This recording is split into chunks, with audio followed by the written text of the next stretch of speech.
بسم اللہ الرحمن الرحیم۔ السلام علیکم معزز طلباء کرام، آپ سب کیسے ہیں؟ آج ہم نور الانوار کے سبق نمبر 424 کو پڑھیں گے۔ آج کے ہمارے سبق کا عنوان ہے سنت کی اقسام اور احناف و شوافی کا اختلاف۔ آج کے ہمارے سبق کی عبارت وہیہ نوعان سے شروع ہوتی ہے۔ آئیے سب سے پہلے آج کے سبق کی عبارت پڑھ کے اس کا ترجمہ کرتے ہیں، اس کے بعد وضاحت کی طرف بڑھتے ہیں۔ مصنف علیہ رحمہ لکھتے ہیں وہی نوعان ای مطلق السنت لا التی مضى تعریفها وحکمها على نوعین الاول سنت الہدى وتارکها یستوجب اساءۃ ای جزاء اساءۃ کاللوم والعتاب او سمی جزاء الاساءۃ اساءۃ کما فی قوله تعالی جزاء سیئۃ سیئۃ مثلها کالجماعۃ والاذان والاقامۃ۔ تو فرمایا کہ اور سنت کی دو قسمیں ہیں، یعنی مطلق سنت کی اس سنت کی نہیں کہ جس کی تعریف اور اس کا حکم گزر گیا۔ یہ پہلی قسم سنت ہدا ہے اور اس کا تارک اساءت کا مستحق ہوگا، یعنی اساءت کی سزا کا مستحق ہوگا، جیسے ملامت اور عتاب یا جزائے اساءت کا اساءت نام رکھ دیا گیا، جیسا کہ اللہ تبارک و تعالیٰ کا قول ہے جزاء سیئۃ سیئۃ مثلها۔ جیسے جماعت، اذان اور اقامت، یہ ساری چیزیں شعائر دین اور خصائص اسلام میں سے ہیں، یعنی فإن هؤلاء كلها من جملة شعائر الدین، یہ ساری چیزیں شعائر دین میں سے ہیں، وأعلام الاسلام اور اسلام کی علامات میں سے ہیں۔ ولہذا قالوا اذا اصر اہل مصر على ترکها يقاتلون بالسلاح من جانب الامام وقد وردت في كل منها آثار لا تحصى۔ اور یہی وجہ ہے کہ علماء نے کہا جب کسی جگہ کے باشندے سنت ہدا کے ترک پر اصرار کریں تو امام کی جانب سے مسلح ہو کر ان سے جہاد کیا جائے گا۔ تو مذکورہ بالا سنن میں سے ہر ایک کے بارے میں بے شمار احادیث وارد ہیں، اور والثانی الزوائد وتارکها لا یستوجب اساءۃ کسیر النبی صلی اللہ علیہ وسلم فی لباسه وقعوده وقیامه فإن هؤلاء كلها لا تصدر منه على وجه العبادة وقصد القربة بل على سبيل العادة فإنه كان يلبس جبة حمراء وخضراء وبيضاء طويل الكمين وربما يلبس عمامة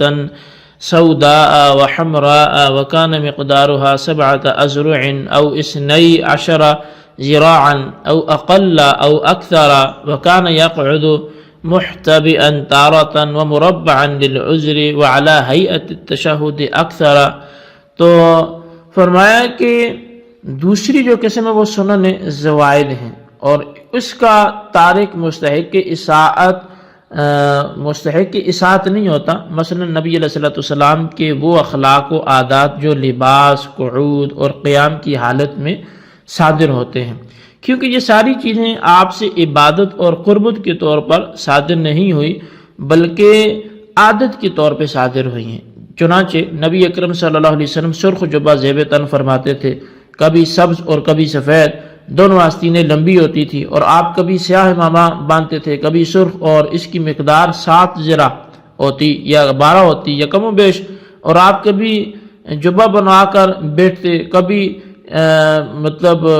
آپ 4 زانو حالت احتبا میں بیٹھتے، کبھی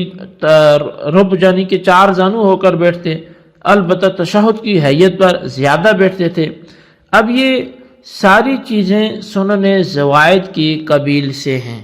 فہذا کلھا من سنن الزوائد یصاب المرء علی فعلها ولا يعاقب علی ترکها وهو معنى المستحب إلا أن المستحب ما حبه العلماء وهذا ما اعتاد به النبی صلی اللہ علیہ وسلم۔ ہماری یہ ساری چیزیں سنن زوائد کی قبیل سے ہیں، اور ان کے کرنے پر انسان کو ثواب دیا جائے گا اور نہ کرنے پر عذاب نہیں ہوگا، اور وہ مستحب کے معنی میں ہے، مگر یہ کہ مستحب وہ ہے جس کو علماء دین نے پسند کیا ہو، اور یہ وہ چیز ہے جس کے نبی علیہ الصلوۃ والسلام عادی تھے۔ جی طلبہ کرام، یہ تھی ہمارے آج کے سبق کی عبارت ترجمہ۔ آئیے اب اس کی وضاحت کی طرف بڑھتے ہیں، لیکن وہی نوعان سے پہلے جو الا ان السنۃ تقع علی طریقۃ النبی وغیرہ، اور وقال شافعی مطلقها طریقۃ النبی سے کچھ اختلاف جو ہمارا اور امام شافعی کے درمیان تھا، وہ اس پر ہمارا کلام نہیں ہوا، تو اختلاف پہ پہلے گفتگو کرتے ہیں، اس کے بعد سنت کی اقسام پہ گفتگو کرتے ہیں۔ تو حاضر مصنف علیہ رحمہ اناف و شوافی کے درمیان ایک اختلاف کو الا ان السنۃ تقع سے ذکر کرنا چاہتے ہیں، جس کا حاصل یہ ہے کہ سنت کی مذکورہ تعریف اور حکم احناف و شوافی کے درمیان کوئی اختلاف نہیں ہے، البتہ اس بارے میں اختلاف ہے کہ سنت کا اطلاق غیر نبی کے طریقے پہ ہو سکتا ہے یا نہیں ہو سکتا۔ تو حضرت امام شافعی نے فرمایا کہ سنت کا اطلاق غیر نبی کے طریقے پر نہیں ہوتا، یعنی بلا قرینہ کی مطلق سنت کا اطلاق صحابہ کے طریقے پر نہیں ہوتا، اور احناف کے نزدیک سنت کا اطلاق جس طرح نبی کے طریقے پر ہوتا ہے اسی طرح غیر نبی یعنی صحابہ کے طریقے پر بھی ہوتا ہے۔ ہماری دلیل یہ ہے کہ نبی علیہ الصلوۃ والسلام نے فرمایا من سن سنتا حسنتا فلہ اجرها واجر من عمل بها، کہ جس شخص نے کوئی اچھا طریقہ رائج کیا تو اس کے لیے اس کا اجر بھی ہوگا، اور جو اس پر عمل کرے گا اس کا بھی اجر اس کے لیے ہوگا۔ یہاں حدیث میں کلمہ من تمام لوگوں کو عام ہے، لہٰذا نبی یا غیر نبی جو بھی اچھا طریقہ رائج کرے گا اس کے لیے یہ اجر ہوگا، اور اس کے رائج کردہ طریقے کو سنت کہا جائے گا۔ حضرت امام شافعی کے دلیل سے پہلے دیت کے سلسلہ میں یہ مسئلہ ذہن نشین فرما لیں کہ ہم حنفیوں کے نزدیک عورت کی دیت مطلقاً مرد کی دیت سے عادی ہوتی ہے، یعنی جس جگہ مرد کی پوری دیت واجب ہوتی ہے اس جگہ عورت کی نصف دیت واجب ہوگی، اور جس جگہ مرد کی دیت کا 10واں حصہ واجب ہوتا ہے وہاں عورت کی دیت کے 10ویں حصے کا نصف واجب ہوگا۔ اور امام شافعی کے نزدیک 1/3 دیت سے کم میں عورت اور مرد دونوں برابر ہیں، یعنی جو دیت مرد کی ہے وہی دیت عورت کی ہے، 1/3 دیت سے کم میں عورت اور مرد دونوں برابر ہیں، لیکن 1/3 اور اس سے زائد میں عورت کی دیت مرد کی دیت سے آدھی ہوگی۔ حضرت امام شافعی نے اپنے مذہب کی تائید میں یہ روایت ذکر کی ہے کہ سعید بن مسیب رضی اللہ تعالیٰ عنہ نے کہا کہ 1/3 دیت سے کم کی تنصیف نہیں ہوتی، اور یہ سنت ہے، اور یہاں سعید بن مسیب کی مراد سنت سے سنت نبی ہے۔ اس سے معلوم ہوا کہ لفظ سنت جب مطلق بولا جاتا ہے تو اس سے سنت نبوی مراد ہوتی ہے، غیر نبی کی سنت مراد نہیں ہوتی۔ چنانچہ جب غیر نبی کی سنت مراد ہو تو اس کو اضافت کے ساتھ ذکر کیا جاتا ہے، مثلا کہا جاتا ہے ھذہ سنت الشیخین، ھذہ سنت ابی بکر وغیرہ۔ تو ہماری طرف سے اس کا جواب یہ ہے کہ سعید بن مسیب کی اس روایت میں سنت سے مراد سنت نبی نہیں ہے، بلکہ زید بن ثابت رضی اللہ تعالیٰ عنہ کی سنت مراد ہے، یعنی زید بن ثابت رضی اللہ تعالیٰ عنہ فرمایا کرتے تھے کہ جب دیت ثلث تک نہ پہنچے تو اس میں مرد اور عورت دونوں برابر ہوتے ہیں۔ اب طحاوی اور ہدایہ میں یہی مذکور ہے، اور جب ایسا ہے تو اس سے ہمارا مذہب ثابت ہوگا کہ سنت کا اطلاق نبی کی سنت پر بھی ہوتا ہے اور غیر نبی کی سنت پر بھی ہوتا ہے۔ مصنف نے فرمایا کہ مطلق سنت کی 2 قسمیں، ایک سنن ہدا ہے، دوسری سنن زوائد ہے۔ سنن ہدا وہ ہے جس کا تارک اصاعت کی سزا کا مستحق ہوتا ہے، یعنی ملامت اور زجر و توبیح کا مستحق ہوتا ہے، اور اس کی وجہ سے اس کا مرتبہ گھٹ جاتا ہے۔ یہاں متن میں اصاعت سے پہلے لفظ جزا محذوف ہے، یا جزا اصاعت کو اصاعت کے نام سے موسوم کر دیا، یعنی اصاعت کی جو جزا ہے اس کو اصاعت کے نام سے موسوم کر دیا، جیسا کہ اللہ تعالیٰ کے قول جزاء سیئۃ سیئۃ مثلھا نے جزاء سیئۃ کو سیئہ کے ساتھ موسوم کیا گیا۔ سنت ہدا کی مثال جسے جماعت، اذان، اقامت ہے، کیونکہ یہ ساری چیزیں شعائر دین اور خصائص اسلام میں سے ہیں۔ یہی وجہ ہے کہ علماء دین نے تصریح کر دی کہ جب کسی ملک کے باشندے سنت ہدا کے ترک کرنے پہ اصرار کریں گے تو امام المسلمین کی جانب سے ان کے خلاف جہاد کیا جائے گا۔ تو مشکورہ بالا سنتوں میں سے ہر ایک کے بارے میں بے شمار احادیث و آثار بھی وارد ہیں، جس کا جی چاہے تو وہ احادیث کی کتابوں سے ان کو دیکھ سکتا ہے۔ اور دوسری قسم جو ہے وہ سنن ہدا ہے، سنن زوائد ہے، اور سنن زوائد وہ ہیں جن کا تارک سزا کی اصاعت کا مستحق نہ ہو۔ مثلا رسول اکرم صلی اللہ علیہ وسلم کے وہ اخلاق و عادات جو آپ سے لباس، قعود، قیام کی حالتوں میں صادر ہوئے، کیونکہ یہ تمام چیزیں آپ سے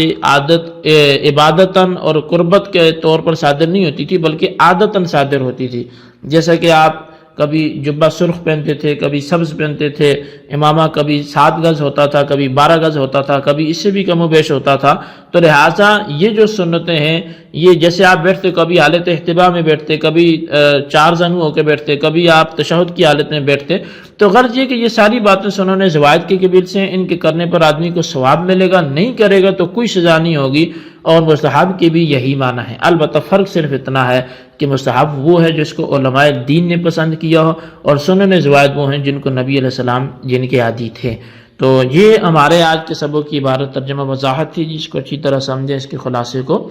آپ رجسٹر پر ضرور لکھیں، بالخصوص ان سوالات کے جوابات بھی دیں۔ سوال نمبر 1 ہے کہ سنت کی کون سی قسمیں ہیں، ہر ایک کی تعریف لکھیں۔ اور سوال نمبر 2 یہ ہے کہ مستحب کیا ہوتا ہے، اس کی وضاحت کریں۔ اللہ تبارک و تعالیٰ سے دعا ہے جو کچھ ہم نے پڑھا سنا سے یاد رکھنے کی توفیق نصیب فرمائے، آمین بجاہ نبی الامین صلی اللہ علیہ وسلم۔